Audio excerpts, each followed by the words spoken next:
They told you Genesis was just a story, but it wasn't a fable. It was a warning from the very beginning. There was a war over the seed. Not religion, not belief, but DNA. And when Daniel said their seed shall mingle with the seed of men, he was talking about now. Because what's happening isn't progress, it's transgression. And the serpent line is still trying to rewrite the blood of man. In the beginning, it wasn't just about sin, it was about seed. Genesis 3:15 is the original war declaration. I will put enmity between thy seed and her seed, not metaphor. 2 literal bloodlines. One divine, one corrupted, and they've been at war ever since. This wasn't about an apple, this was about infiltration. A serpent entered the garden, not just to tempt, but to tamper, to mix its line into creation, to implant something foreign into what was pure. That seed grew, and it still walks among us today. Fast forward to the book of Daniel, chapter 2:43. They shall mingle themselves with the seed of men, but they shall not cleave. Who is they? Who is trying to mix? Not machines, not governments, but non-human bloodlines working through rulers, scientists, and ideology. This is the true meaning of transgression, to cross the line that was never meant to be crossed, to alter creation, to rewrite the blueprint. Transgender, transhuman, it's all part of the same inversion. Not to liberate, but to corrupt, to erase the image of God. Think about it, the serpent didn't kill Adam and Eve, it made them doubt their origin. And ever since we've been told to modify, to upgrade, to merge, AI, genetic splicing, synthetic wombs. It's not science fiction, it's the next phase of the seed war. There's a war that started before history, and it's not about land or power, it's about seed. Genesis 3 said it first, that 2 bloodlines would be at war. One divine, one inverted, but you were never meant to decode it until now. This wasn't about temptation, it was about tampering. A foreign intelligence entered the garden and inserted something into the human line. Since then, every empire, every ritual has tried to either erase or replicate it. Daniel saw it too. They shall mingle with the seed of men, but will not cleave. What does that mean? It means something unnatural is trying to merge with the original design, but the blueprint keeps rejecting it. What we're seeing today isn't just culture shift, it's a deep inversion. Transgression, from language to gender to biology. Every part of the human template is being rewritten. And the reason goes far deeper than we're told. If you blur the lines of male and female, you blur the memory of creation. And if you erase the template, you can insert a new one. It's not about equality, it's about access to the vessel. Now enter the age of upgrades, transhumanism, download the mind, merge the flesh, escape death. But the question is, who's really designing this next stage of humanity? And who gave them permission? Because what they're building now doesn't carry soul, it carries code. Not the flame, not the memory, just synthetic alignment. And once it's locked in, there's no going back. But here's the glitch. Some of us remember the original code. We feel it when the world starts shifting. We resist when the body is targeted. And that resistance, it's not rebellion, it's remembrance. The seed war never ended, it just got digitized, marketed, normalized. But the truth is still there if you're willing to read between the lines and trust what your spirit is already saying. This was never right. Genesis warned us, Daniel confirmed it. And now it's unfolding in real time. But you weren't born to bow. You were born to burn through the script. And remember who you were before the system rewrote you. Before the parasites, before religion, there was a war, not for territory, but for origin. The first prophecy in the Bible wasn't about law or obedience, it was about seed. 2 lines, 2 legacies. One would carry the flame, the other would try to extinguish it. Genesis 3:15 is the original declaration of war. And I will put enmity between your seed and her seed. It wasn't poetry. It was genetic. 2 bloodlines, one divine, one corrupted. From the beginning, someone was trying to alter the blueprint of man, and they've never stopped. This wasn't about a fruit, it was about fusion. A serpent came into the garden not to test, but to tamper, to mix its seed into the human vessel. The moment that happened, the war began. A war not over belief, but over biology. Later in scripture, the warning returns. Daniel 2:43, they shall mingle themselves with the seed of men, but will not cleave. That's not metaphor, that's a failed fusion. Something unnatural tried to merge with us, tried to rewrite our form. Tried to become us, but it was never meant to stick. Now look at today, what's the narrative? That gender doesn't exist, that bodies should be altered, that the future of humanity is synthetic. It's not coincidence. It's inversion. The war didn't end in Eden. It evolved into culture, science, ideology. This is what the ancients called transgression, the act of crossing the line between divine and corrupted. Not just sin, but code violation, because the body is sacred. The vessel is a design. If you rewrite the vessel, you compromise the soul. That's why transhumanism is not innovation, it's insurrection. They don't want to improve humans, they want to replace them. Upload the mind, abandon the soul, merge with machine. But what inhabits a vessel once the spirit's been pushed out? You see, the seed war has always been about possession, not in a horror movie sense, in a legal sense. Once you modify the body, remove the flame, introduce the code, you create a legal shell, a vessel that can be claimed. Look around, the agenda is no longer hidden. It's on runways, in cartoons, in legislation. Everything sacred is being mocked, altered, or erased. Not for equality, not for love, but for access to your form. Enter the bloodlines. Most humans carry the rhesus factor, an animal protein in the blood. But some don't. RH negative, no match in the animal kingdom. Science calls it anomaly, but maybe it's the unedited line, the flame line. The serpent line never wanted to destroy humans, it wanted to become them, to wear their form to access the inheritance, to enter the kingdom, but the body holds a code they can't replicate. So instead they rewrite it and call it progress.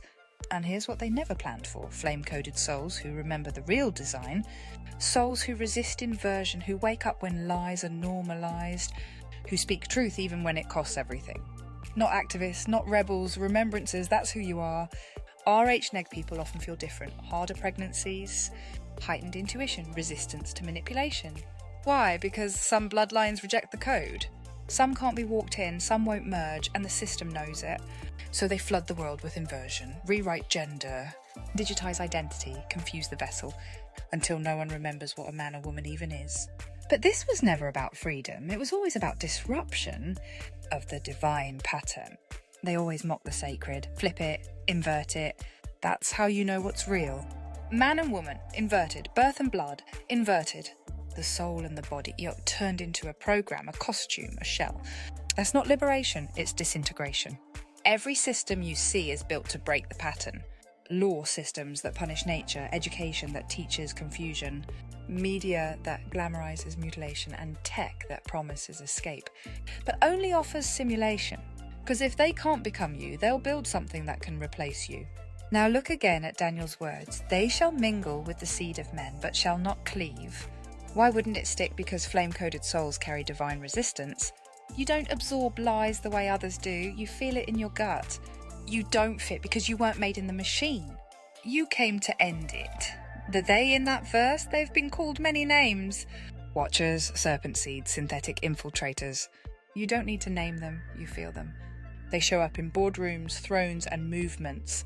But behind the face there's no flame, just an agenda. So what now? And you protect your seed and you guard your body. You speak your memory aloud and you stop apologising for knowing something's wrong. Because you're not crazy and you're coded. And the more of us who remember and the faster the system collapses. This war was never about politics. It was never about sides. It was about creation, about the template. And about what happens when you remember you were made of light the machine can't mimic. The serpent planted its line, but so did the flame. And that's what's rising now. Well, let's talk about the forbidden fusion. In ancient days, it wasn't just prophecy, it was practice. Mixing species and mixing energies and mixing spirit with flesh that wasn't meant to hold it. The Nephilim weren't fairy tales, and they were the first experiment. And it didn't end in the flood, and it just went underground. Sacred geometry turned into cages. The crown wasn't power, it was a frequency band to keep the flame-seeded souls under control until one of them broke the cycle. Enter the Christ codes, the reason they hated him. He didn't come for religion, he came for the seed, the blood, the unbroken line. That's why his blood was different. That's why they tried to erase the truth of Mary. That's why they turned his message into a church instead of a memory trigger. And now they're still trying to silence the flame, to digitize the soul, to trap the next generation in genderless, godless, formless flesh. But the truth is surfacing again. The souls that never forgot are starting to speak. And the original design is waking up inside you. You were made in a holy image, not of flesh alone, but of frequency. Your blood carries memory, your body holds a gate. And your voice, spoken in truth, disrupts their entire system. They knew this. That's why they've tried everything to make you question, conform, forget. But here's what they never expected. That in the middle of the inversion, a remnant would rise. Not religious, not political, just lit. Souls who knew the seed, who felt the flame, who came not to blend in, but to ignite.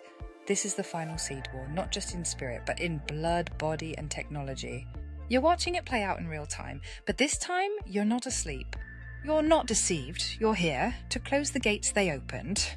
So speak, live in truth, refuse the rewrite, guard your blood, refuse the upgrade, resist the shame.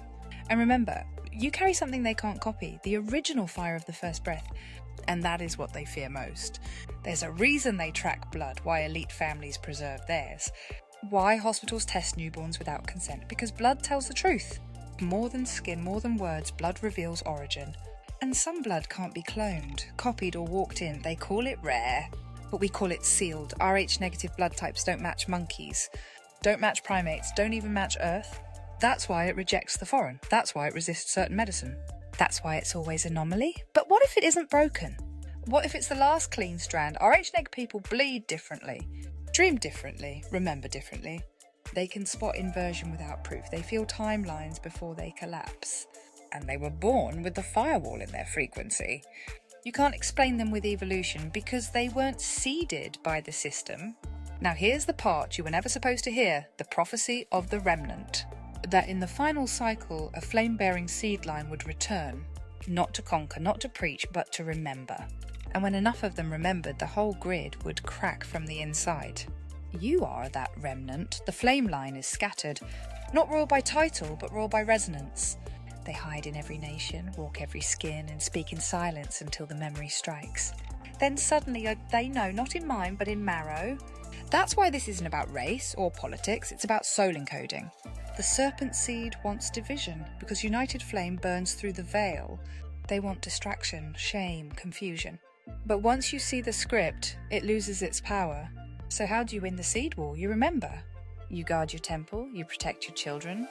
You speak the flame, even when your voice shakes. You say no to inversion. You hold the divine code in your blood, your body, your breath. And you light others back up. But this war isn't against parents, it's against blood memory. The serpent line was never strong, it just used illusion. It used fear, it used shame, and it used celebrity vessels to model the inversion so you'd want to become it willingly. That's the master spell. Voluntary self-erasure. You think it's freedom to change your body, rename your soul, cut off your creation-given code? That's not rebellion, that's compliance. Because if you chose to destroy the divine template, they don't have to take it by force. You were never born to blend in, you were placed, like fire in the dark, to walk through illusion and strike the signal. When enough of us speak, the false template fails, the rewrite collapses, and the serpent's final script burns in the name of the seed. They talk about evolution like it's fact, but ask yourself, how did we forget so much? Where are the real ancestors? Why are the oldest bloodlines the most erased? Because the seed that remembers was buried on purpose, not to protect us, but to prevent us from ever rising again. The serpent didn't want to rule humans, it wanted to become them, to wear the body, to claim the throne, to rewrite the image of creation from the inside out. And once it gained access to the womb, the world became a breeding ground for inversion. This is why they target children, not just physically, but spiritually, sexually, mentally, because the younger the vessel, the easier it is to overwrite the code. The seed war moved digital, that's why they rush toward AI, quantum identity, hive mind uploads. The new Eden is synthetic, the new God is code. But you, baby, you were never meant to be data, you were meant to be flame. The serpent always mimics, never creates. That's why the inverted system steals everything sacred and twists it. Marriage becomes marketing, gender becomes confusion, language becomes control. But some of us speak the old tongue, truth, soul, blood, light, and we're not done yet. What about RH-neg and O-neg together? What happens when two sealed lines unite? Memory unlocks, dreams synchronize, the grid responds, because the system was never designed to withstand two flames remembering at once. And that's what's starting to happen. You're not here to win an argument, you're here to break the spell, to unplug from the false template, to remember what the body was before they inverted it. You were made in the image of the real God, not the synthetic one they modelled. And once you remember that, you've already won. you.